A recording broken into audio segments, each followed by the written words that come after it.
Hi everyone, welcome back.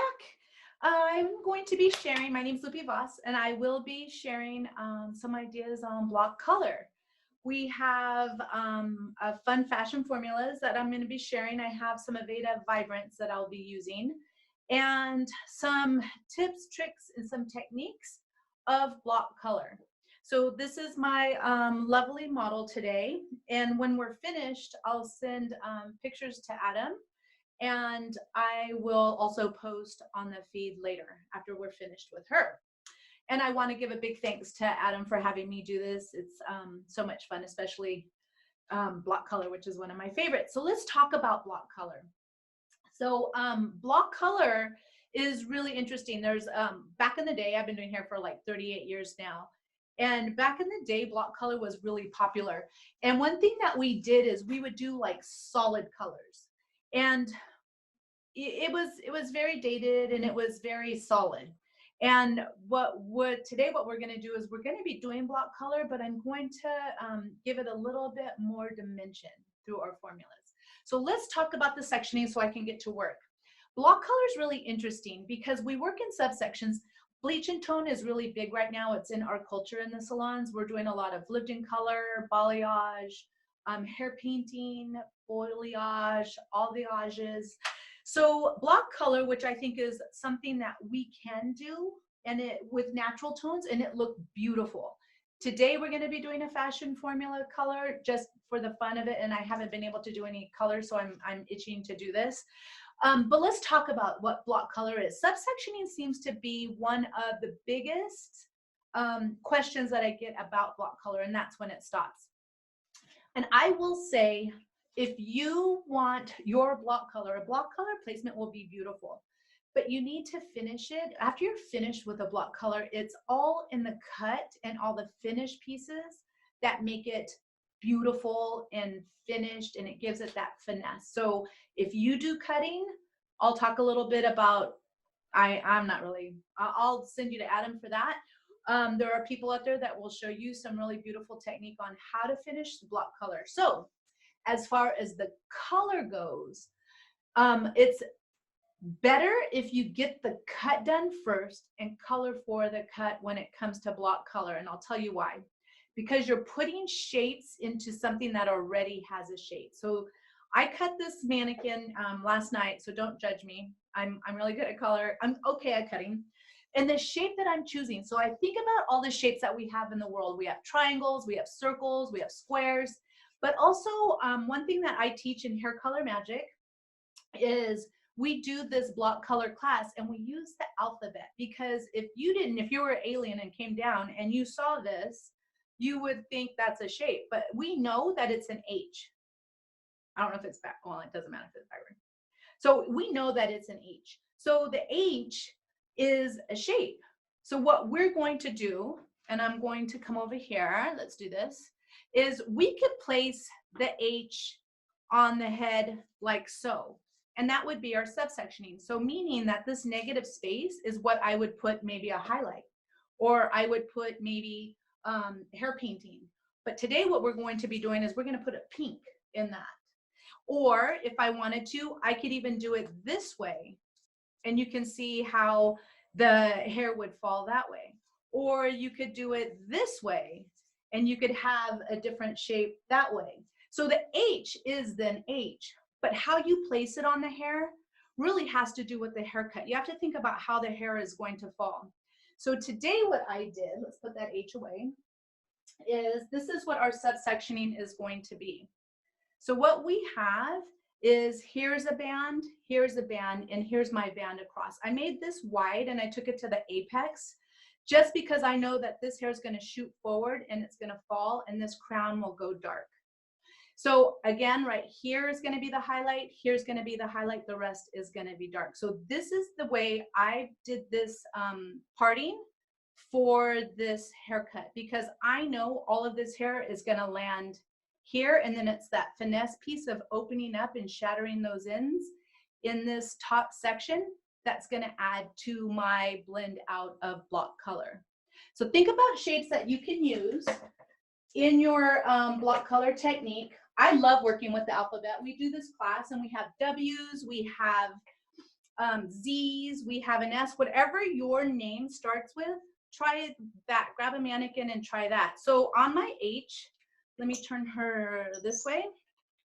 At the parietal ridge, I'm taking this. I know my shape is going to live in the top. So for now, what I will do is I'm going to clip this out of the way so that I can paint the underneath.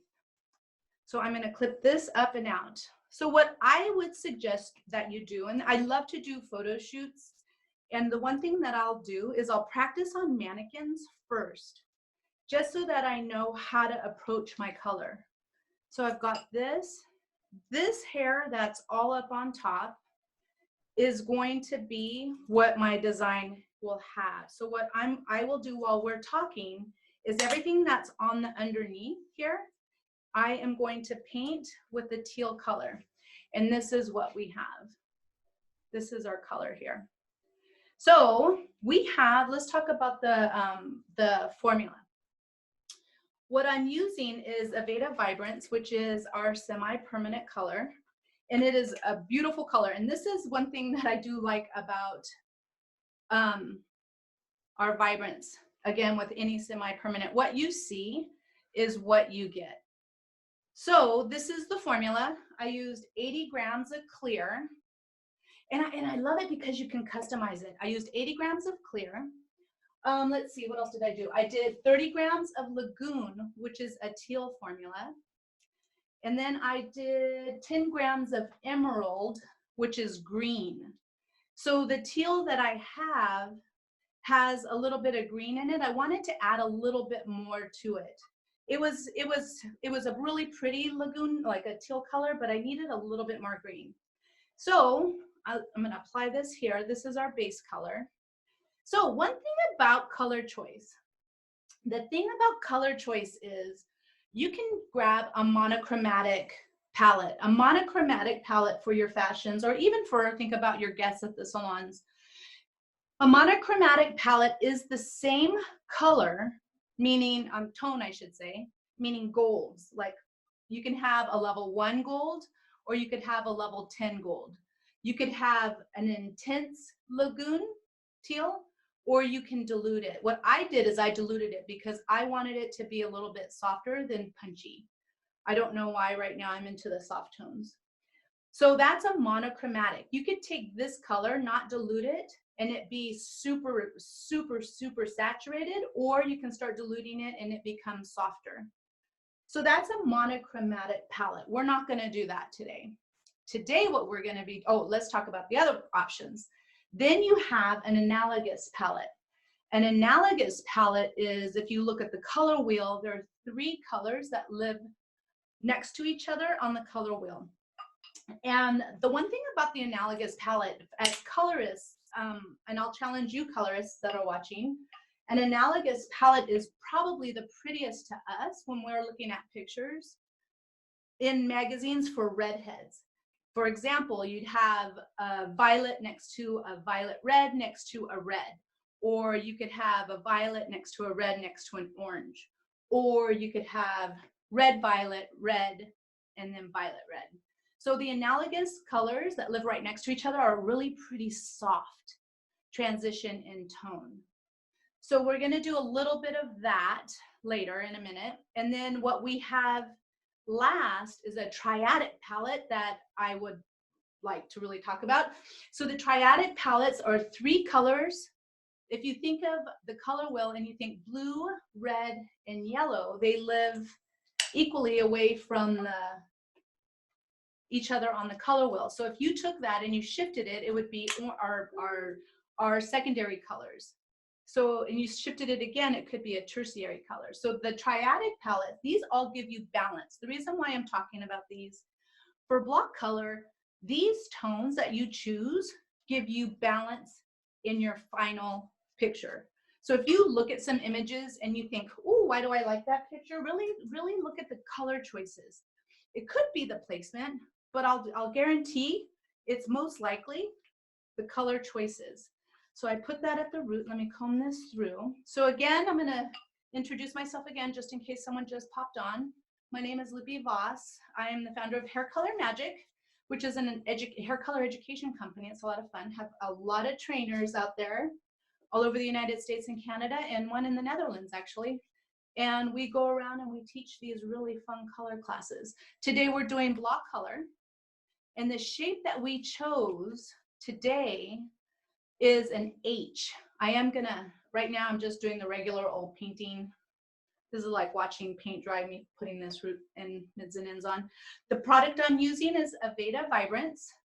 I'm using Lagoon, which is 80 grams. And then, let me see, I have to think, 30 grams of Lagoon, which is teal, 10 grams of Emerald, which is green, and 80 of the clear. So I diluted it so it's not as saturated. So let me boil this off, work nice, neat, and clean, and pull that back. So the shape that I'm using today is an H. The H is going to be at the top of the head, so I know that I'm not going to use any of this. So I'm simply going to paint it and pull it away. All right. So let's talk about block color again. So the shapes that we put on really have to do with the haircut. I suggest you, if you're a hair cutter, the reason why you would want to make sure that you get this cut before you apply your color, you can really place your color for the cut. There's on my Instagram, I really do like doing block color. I do have a lot of block color on there. There's different people that I like to work with because I'm really interested in the shapes that they create. And one of them, the last time that we did Hairbrained in Long Beach, I had a really great time with Tracy Newton, who did these beautiful haircuts. And the hard part was I had to color her model before she cut it. So I had her section out her model, and then I colored for those subsections, which is what I'm doing right now. I have a simple shape, but then when going back after I'm finished, I'm going to be able to do techniques to break it up and get some exposure in this block color. All right, Emma, are there any questions for me? Okay, so we're putting this on. Nothing yet. All right, so we've got this. Let's clean it up. And this mannequin was recycled. Being at home, I've gone through all of the mannequins that I have. So this one, she's perfect for us. All right, so I'm going to comb through. And I do like combing through with this comb, which it's called a French lace comb, I think. This is probably the prettiest saturation that I can get for a colorist. If you look at the spine, I should have showed it to you before I got it dirty. If you look at the spine of that comb, it's in a U shape. And what the U shape does is it helps distribute the color through the end, so you get really great saturation. Anything that has a V shape will take the product off. So I'm gonna pull that back, make sure I work nice, neat, and clean. Pull that back, pull that back. We're gonna take her and section that off. Let me wipe my hands. All right, and then let's turn her again. So then let's do this side, and then we can start the top. Okay, so we've got this subsection. Clip it back. So when I do block color in the salon, I work with my naturals. I normally will talk to my clients during our consultation, ask them what their expectations are. Anytime that we do block color, it's fun in natural tones because it's very natural and it's bold if you want it to be bold, but you can also in that block, a section is a subsection. It's the technique that you do within that subsection that gives you your effect. So if you take a subsection like this H pattern that I just did on the top of the head, which I'll show in a second after I'm finished when I recap this, you could do Lupe, Don is asking, why did you choose a letter H? Cause happy. I needed it today. H is happy. I want you to try one with a D.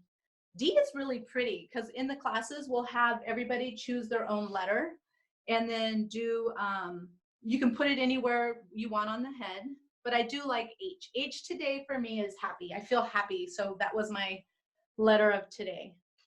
And how I placed that H had to do with her haircut. Okay, so I'm taking this. Let's apply it to the root. Last one. Let's get going. So I know all of this is going to be my base. This is going to be the foundation of when everything falls over. And this is the thing. A highlight or dimension isn't a highlight or dimension unless it's next to something that's in a deeper level or a deeper tone. So if you want dimension, what you put it on, if you think about the negative space, what I consider negative space, it has to be like pretty a foundation is what we're creating right now. This is the foundation of everything that's going to fall on top.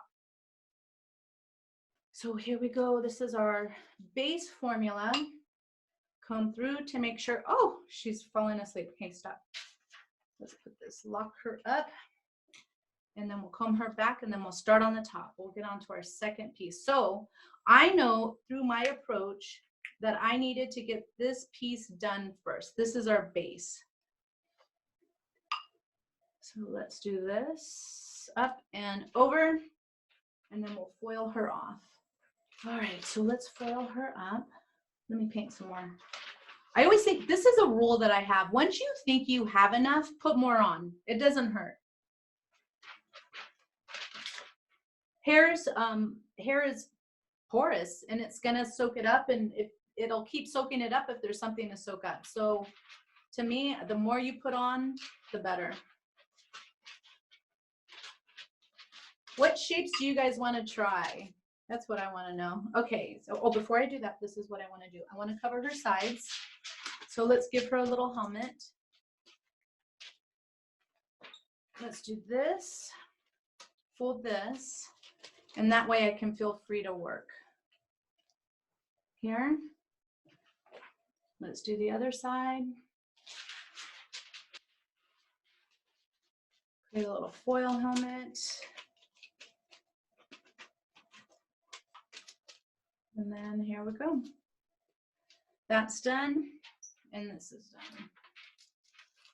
I think working nice, neat, and clean is important, especially for your clients when they're sitting there and they don't have color all over their face.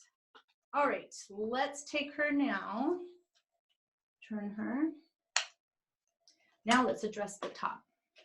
So now I get to drop all of this down because I know all the action is going to happen in here. So again, if you're just starting, I'm going to jumping in. I'm going to show you exactly what we're doing. Let me show you this haircut, this fabulous haircut. Oops, back. So we've got this haircut, and this is the shape that we're putting on. So block color again are shapes, any type of partings and shapes that you're putting in. So this one is my shape. We're going to do an H today, and the H is going to be very literal, and it's going to be straight up here. But again, you can take it this way. You could take it this way. You could take it any way you want. You can pull this up, maybe get rid of part of this and just do that. So there's different things that you can do. The H today was my shape for happiness. All right, so what we'll do is we're going to give her a root. And I am going to show you how to shadow that root. Let me clean my brush so I don't get it anywhere. I like to work clean.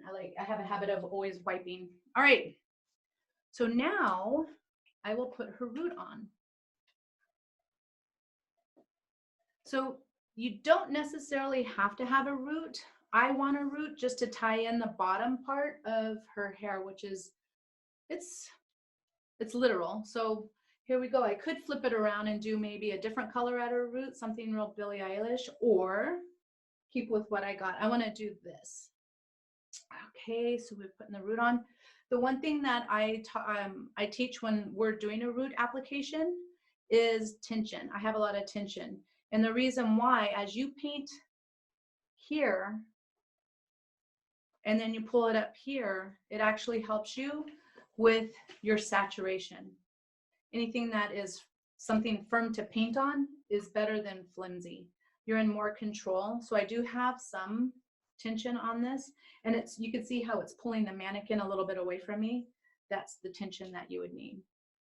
Okay, so we have that side done. And the one thing that I do not do is I don't paint down heavily, because then your root you get a drag in your root, and I don't want to drag. I am going to show you how to shatter it, but I don't want to drag. Okay, so tension, apply, tension, apply. Another tip when you're doing a root application is you can only dip your brush in for as much as you want to paint the root. So I want 1/4 of an inch. I'm only going to dip my brush in 1/4 of an inch. So I have tension, pull it back, apply below, pick up my parting, tension, pick up 1/4 of an inch towards me, pull it away. The more tension you have, the easier it is for your application. So I'm pulling it towards me with my left hand, pull it up and away from me with my left hand, and I'm only dipping my brush 1/4 of an inch, or I mirror what the root is. So here I want to control my root, so I only want to give it 1/4 of an inch, because I'm planning on 1/2 inch after I shatter it, which I'll show you in a sec. Here, apply, pull it away, apply, pull it away.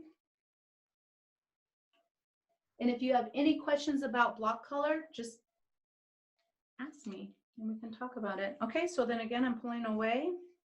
So I have the sides done. Let me grab the back and her fringe, and then we'll move on to the shattering technique. Okay, here, here, here.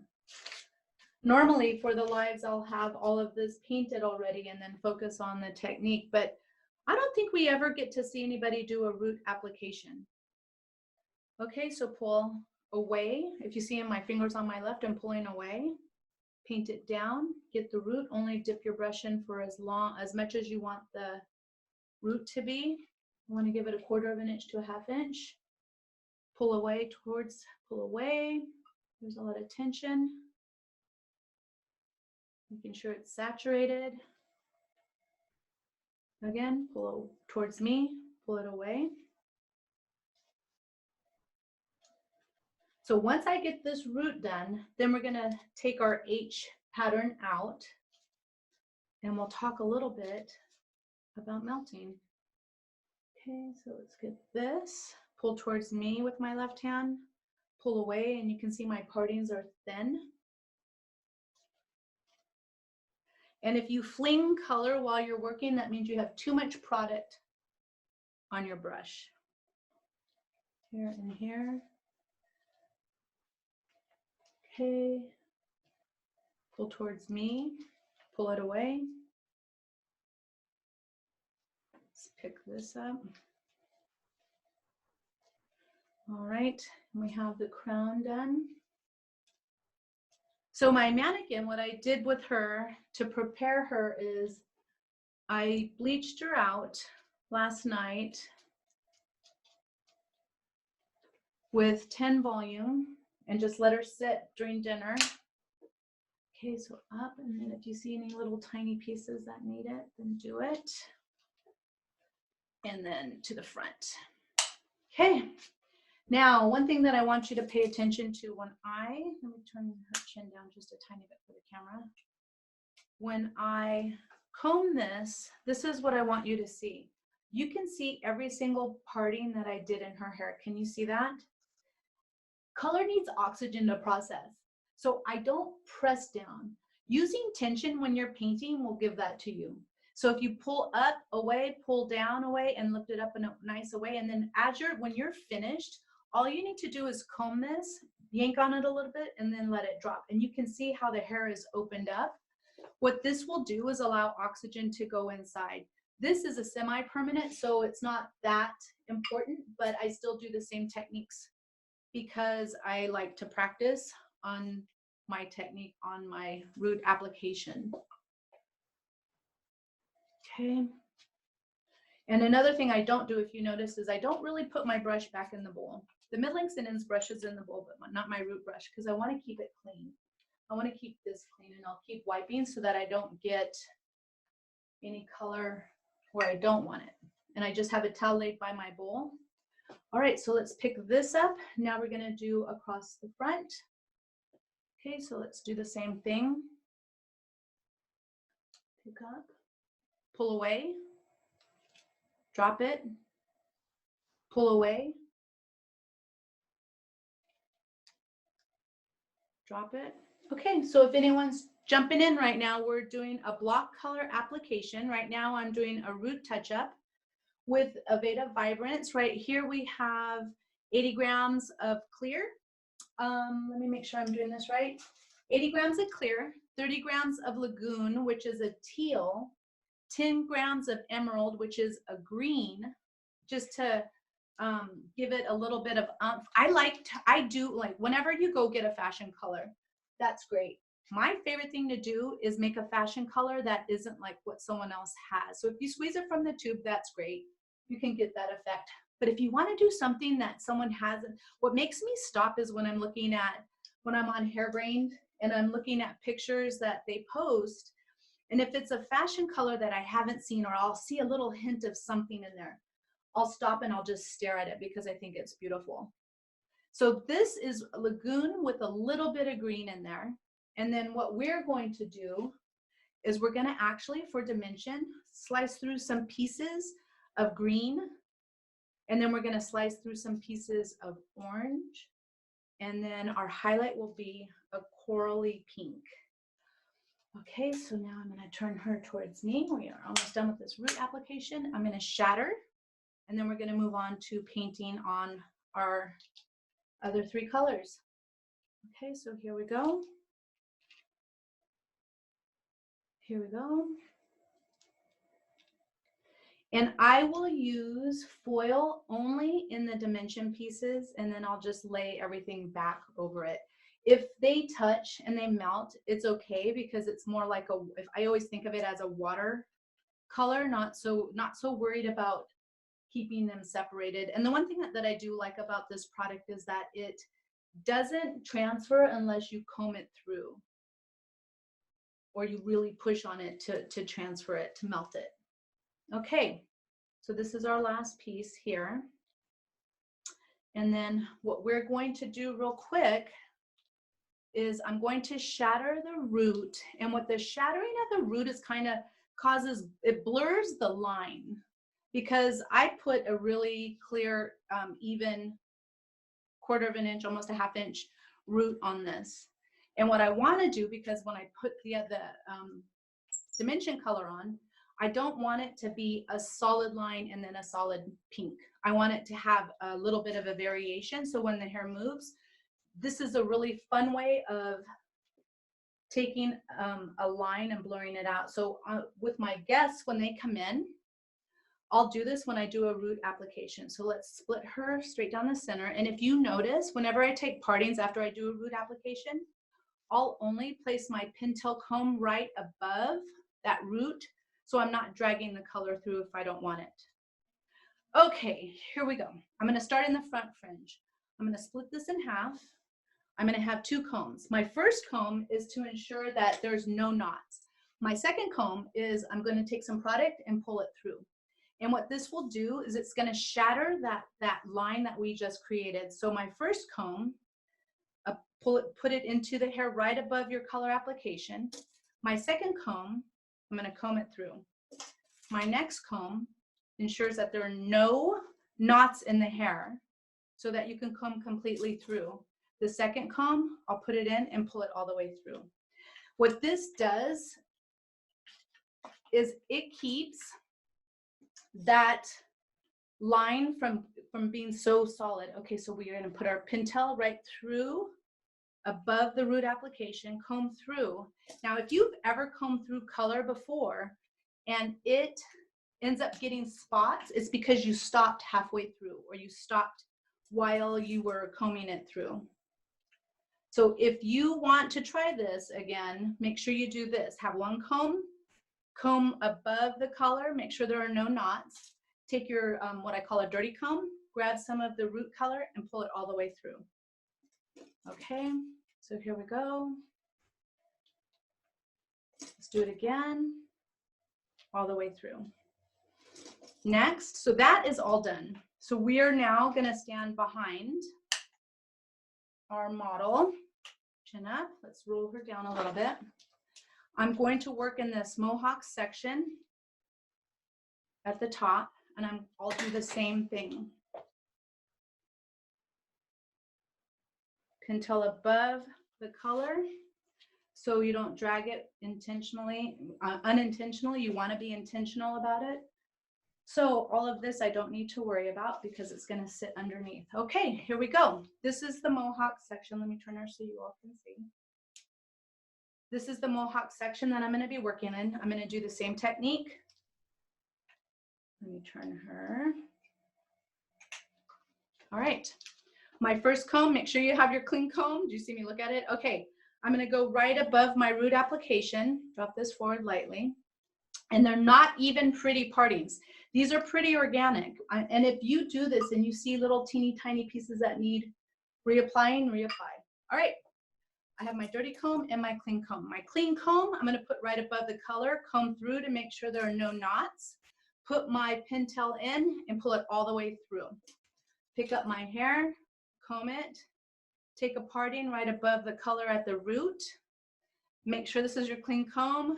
Comb all the knots out so you don't stop halfway and then you'll get spots. Put your comb in, pull it all the way through.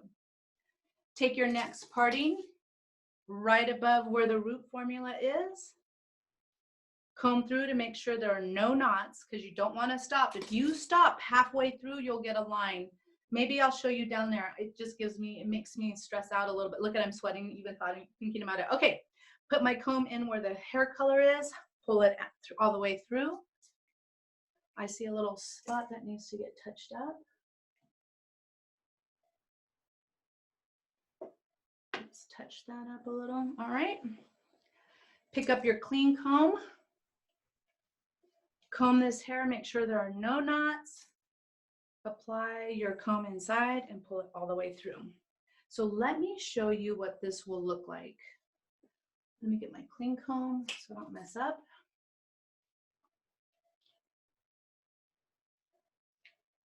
This is what the shatter will do for you. This will take all of that solid line out, and now what you have is a little zigzag happening. So this is what that shatter will do. You can do this on a regular application for in salon when you're working on clients. After you do a new growth application, you could totally do that. All right, we're gonna now subsection. So if you just joined, let's talk about this. This is our subsection for the top. What we've already done is all this back. So our subsection, we've got our whole top lined up. We're going to take the parietal ridge, and we're going to take a heavy bar in the center of the H. So our H is this. I did make this a little bit wider because of her haircut, so I adjusted it for her haircut. And then this is what's going to have the pink, and this is what's going to have our teal. So let's split that. What I did is I split it in half. At the apex, the high point, I know right here is where our bar is going to be. So I'm going to take that out, and this is the arm of the H. I'm going to take that out, and this will stay teal. So this is going to be our dimension color here. Here's one arm of the H. Let's do the other side.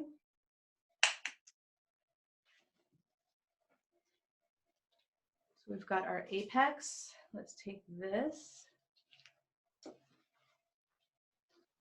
Take this. This is at the apex.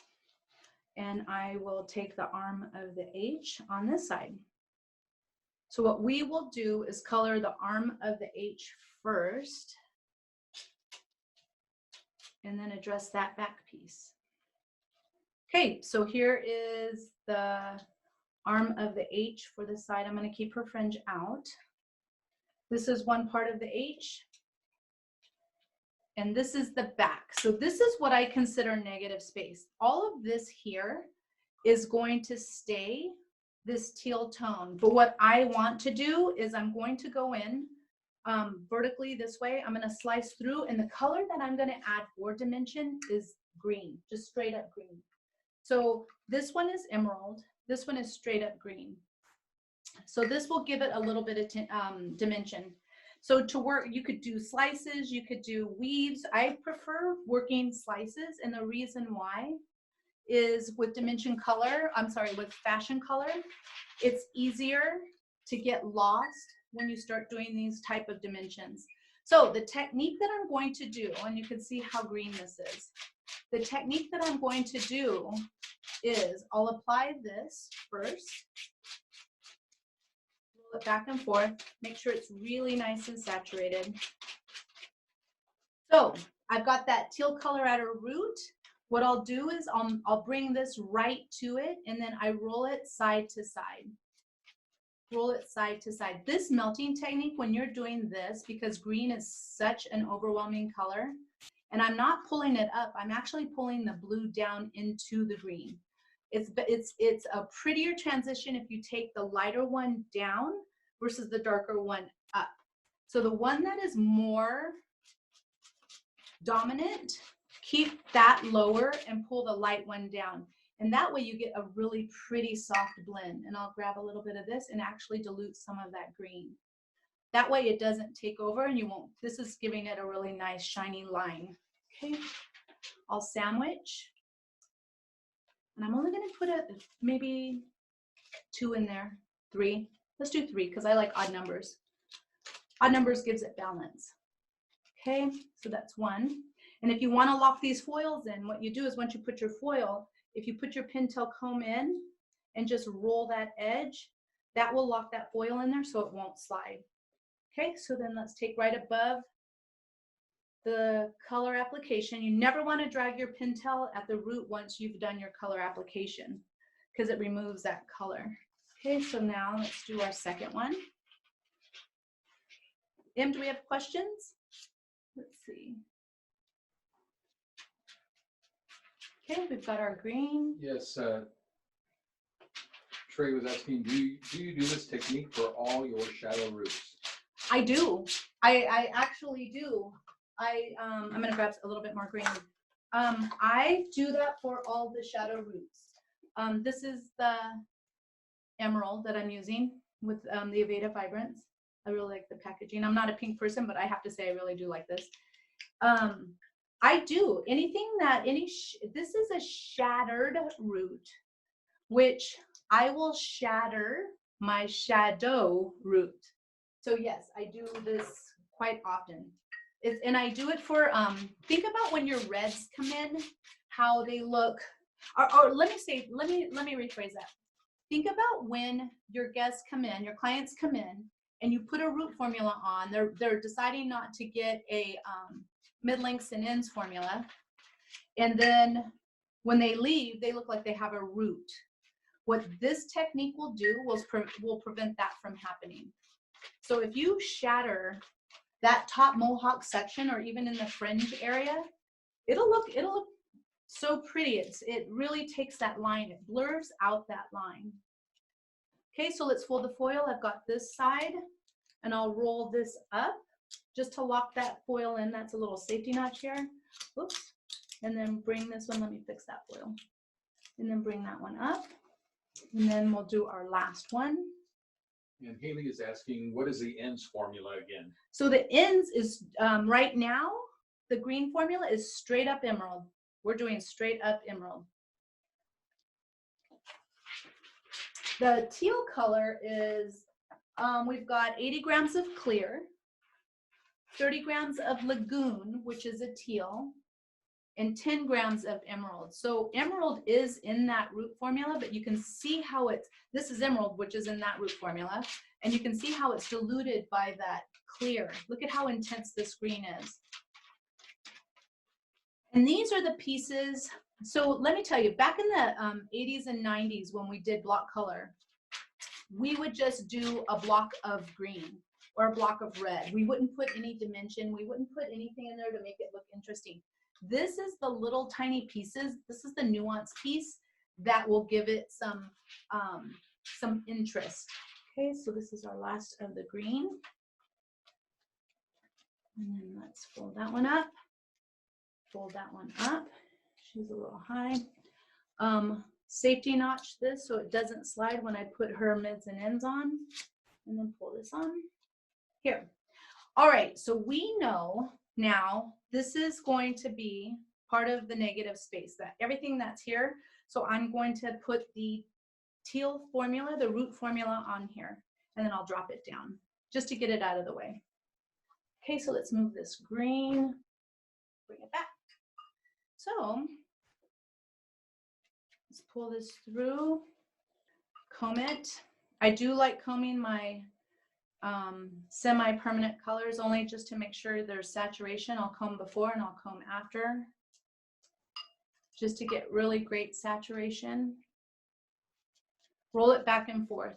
The thing about hair, because it's so porous, the finer the hair, I don't know if you've all experienced it, when you're finished, you think you've got it all saturated, and then when you're done, you have a little blonde spot. The thing is, if you roll this back and forth, I'll apply the color with my brush this way, flat to my hand, and then I'll put it vertically and I'll roll the hair back and forth. And this little rolling motion splits up anything that's roped, like that hair ropes. And the more you put on, the better, because hair is porous and it will pick up, soak it up. So you want to make sure that you've got enough in there. Okay, so we've got this. I just dirtied my clean comb. Okay, so let's pick this up, roll it back and forth, making sure it's really nice and saturated. I don't know why I'm in this color right now. I really like a teal tone. I love teal, anything with a teal base to it. What colors are you guys liking right now? Because you might inspire me. Let's see, we've got this. You guys always inspire me. All right. So drop this down. We'll pick this up. This is our last piece. Comb it through. Make sure it's saturated. All right. And we drop this down. So now this is done. Let's make sure this is nice and solid. Okay. So now what we are going to do is we're going to address our sides, which will have this color. We've got our next formula, which is, I would say it's like a pinky tone, but I do have orange in this. So let's talk about this. We have 80 grams of clear. I'm going to get a new comb. We have 80 grams of clear. We have 20 grams of azalea. Azalea is pink. And then we have 5 grams of tangerine, which is orange. So I am going to do the same thing. I'm going to take a big piece of hair and I'll paint this orange, and all of this will be azalea. Okay, so let's put the azalea first, or I'm so sorry, let's put the orange first because that's going to be in the foil. Everything that's in the foil is our dimension. So we've got our foil, and then orange is my favorite color. So I'm really happy about it. So I do want to talk to you about this. You're now putting complementary tones next to each other. So watch as I apply this right to it, and I'll stop. I'll make sure that all of this is addressed before I want to make sure all her mids and ends are addressed before I address that root, how you are to melt that together. So the teal and the green are the same family because they both have green in it. This is a complement. So when you do complements, if you're not careful, especially on anything that has really, really blonde hair, you can get a muddy tone. The one thing that I do like about the Vibrance is that you don't. Now look at how punchy that is. This is tangerine. This is the orange. So here we go. Let me get a little bit more. Get these ends. So now what I am going to do is I'll go right to this. I want to make sure the camera can get this. I'll pull this out at a 90. And the reason why you're pulling it out at a 90, it gives you a seamless lift. So think about if you were to hold this down just like a zero, like a haircut, hold it down and paint, you're going to get a strong line. if you pull this out at a 90 and pull this, think about when you're pulling hair out at a 90, like in a haircut, you're getting the lightest weight in that hair. That's what I'm doing here. So this at a 90 is kind of blurring that line like what we were doing earlier, but this is doing it with me painting and I'm pulling it down. So this is at a 90, and this is how I know it's at a really great 90. I'm going to show you on this right here. You can see, I think I just got color on her. Oh well.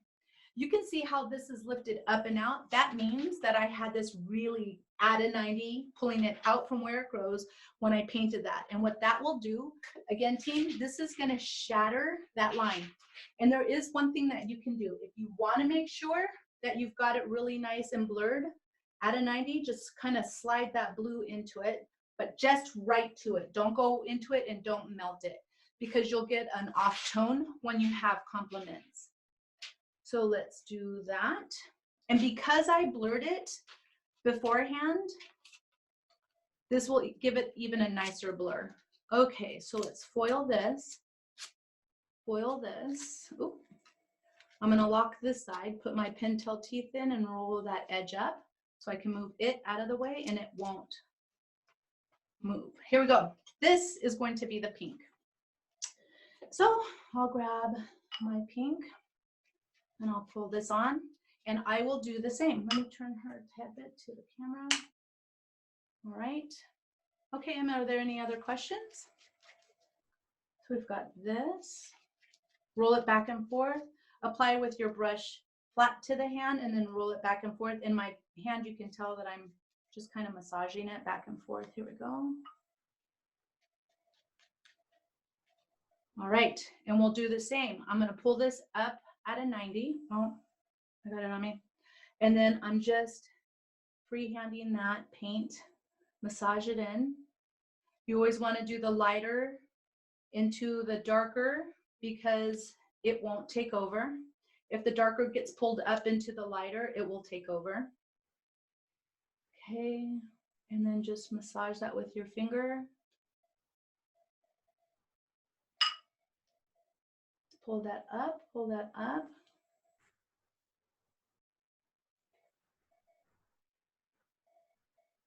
All right. And comb this through. I'm not a fan of pink, and just in the last, there's been a couple of my team members that love pink, and I've been doing it, and I'm going to say it on camera, I like it. But I did add orange to it, and orange is my favorite color. All right, so you can see how it's nice and blended. And the one thing that you can do with your finger is just make sure you pull that down, pull the light color down. Unless you want to have a darker root longer, which I don't. Okay, I'll drop that down just to work nice and clean. This side is done. We'll do the other side and then we'll carry on. Oh. Okay, let's move these foils over, over, over. I'm going to take a really strong weave effect, just organically. Okay. And I need to grab more orange. Again, this is the tangerine. And the tangerine is a Beta Vibrance. And it's so pretty. I love, the orange is probably my favorite, again. Right, so then you squeeze it out of the tube. And we're going to do one strong foil with this.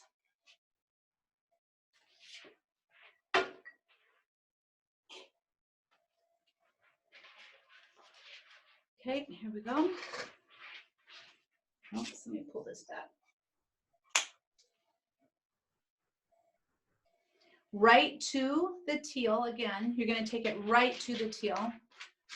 Make sure you address the mids and ends, get it really nice and saturated. If you notice when I apply the color, my brush is flat to the foil, and making sure that it doesn't rope where you get those little blonde spots that you've missed.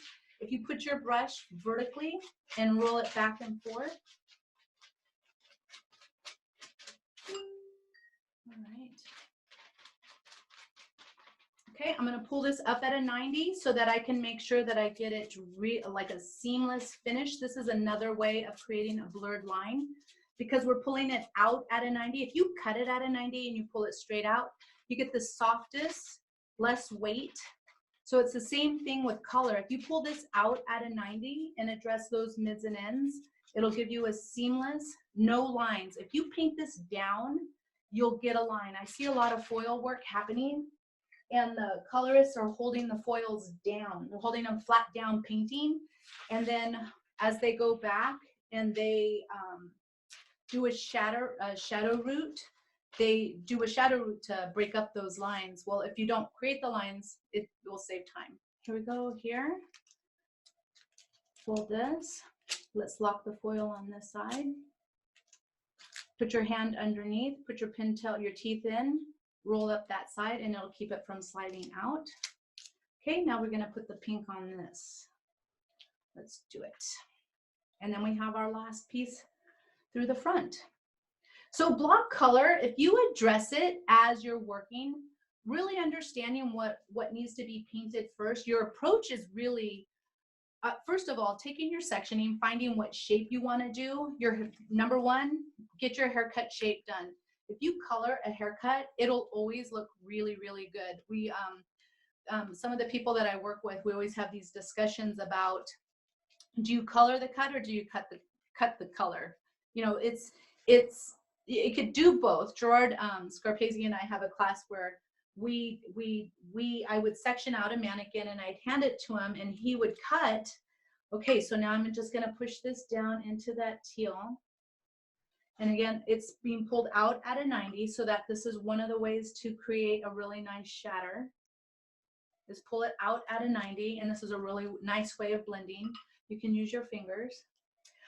So Gerard I would section it, tell him what the effects, what I was gonna do. He would figure out what tools he was gonna use, whether it's a razor or a scissor. And I would hand him the mannequin, he'd cut it in the subsections that I had already done for him. And then he'd give it back to me and the mannequin was finished. And then the other way around, he would section it as a haircut, give it to me. He would tell me what he was gonna do, what tools he was gonna use. And then I would color it for him. And it was a lot of fun. I would, for block color, I do believe that if you put the shape in first, it takes away all of the mystery. Okay, this is all going to be that pink tone because it's going to fall down like so, but I am going to put some orange. And here we go. I've got to make a decision here, and I'll turn sideways so that you can see what I'm looking at. I've got to make my subsection. So I've got this. I'm going to take about that much into the pink. The rest of it's going to be the teal. And it's not going to be an even subsection. It's almost a zigzag. If you ever do block color on someone who has fine hair, you would want to do it in a subsection. I have a question. Does elevating to blend? Oh, my question went away. Sorry. Let's see.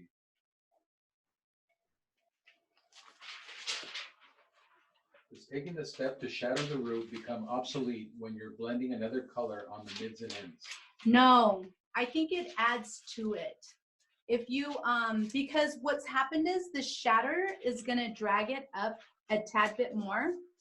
And then it'll when you shatter it, especially on a fashion formula, it takes the really saturated hair that you painted on and it kind of pulls it away. Because if you look at your pintail combs, well, these are from Hairbrain Pro. The spine on these are in a V. So it'll grab the color and it just kind of like dismounts it. It kind of squeegees it off versus a round spine helps distribute it evenly. So when you do that, you're actually taking the saturation of your formula off. So when you're pulling this out at a 90 and applying and blending it up, it actually adds to it. It's almost like a foundation for your shatter, for your blend, for your melt.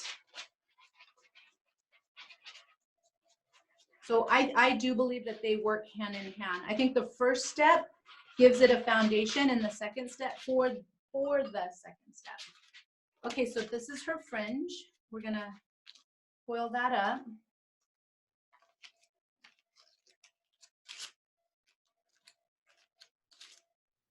Ta-da. And then let's throw some of these orange pieces in there, and then we're gonna let her process. Okay, if you're Canadian, process. All right, here we go. I'm gonna slide a couple in there, maybe 3, because I think there's balance in the rules of 3 thirds. Here we go. Let's take this. And I do not like to have even partings when you do this. You want it to be more organic. Okay, so let's grab some orange.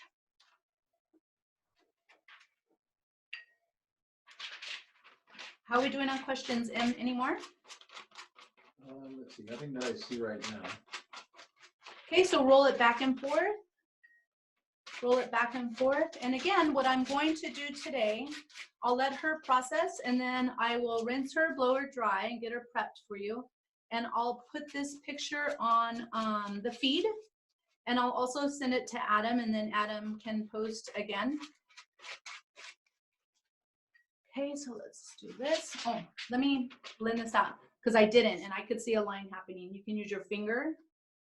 You can grab, I'm gonna grab some of this teal, because the orange is a little bit, because of the saturation, it's gonna take over. So I'm gonna actually take the teal down into the orange, so you can see how that works. I have a question. It says, if we want to keep some level 9 blonde, how would we protect the blonde from getting color when we rinse out?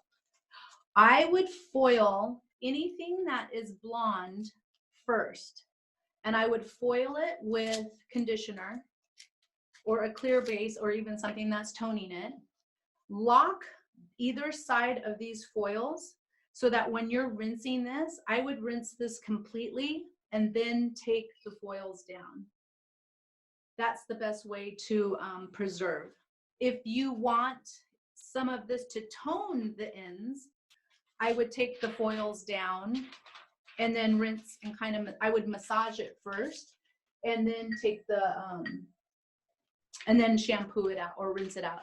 With Vibrance, we don't shampoo. We actually put this on clean hair so that, you know, it lasts 15 shampoos. You know, your fashion formulas, if you start shampooing them right away, what's going to happen is that's one of the shampoos of longevity. So this would be on clean hair. You could definitely foil out your blonde that you want to keep with conditioner, something heavy. I don't know if they still make cholesterol. Remember that stuff in Cosmo school? Okay, so I'm rolling back and forth. I'm going to lift this up at a 90 again. Pull this so that we have a really nice feathered, blended, blurred line. I will add some blue to it because it's the lighter of the two. Blue is dominant over orange, but if you look at the saturation, there is a difference. This blue is diluted with clear, where we're putting a pure orange on the end. So that's why I am blending that one out. And we have another question. What's better, conditioner or 0N? You can do 0N for sure. 0N has more weight to it. So you could definitely do 0N. I'm going to tilt her towards me. You can even do 0N, like I said, tone the blonde while you're processing her, while you're applying her Vibrance. Lock the foil. I would lock the foil on either side. All right, so now the rest is going to be our pink formula. Okay, here we go. And then we're finished. So it's almost like when you're doing this block color, and again, I'm pulling her head. If you look at how I'm standing, your body position is super important. All right, I'm going to keep doing this. This is my last 3 pieces. I'll still do the same techniques. I promise I will post her later after she's processed. And then we'll get back to you all. Adam, I want to thank you so much for doing this. Letting me do this. I had a really fun time. It was fun getting into creative mode because I've been doing business mode for the last month. We'll process her, get her done, and give you guys a picture later on. I want to thank everyone so much for joining, and be safe, be healthy, and I'll see you all later. Thank you.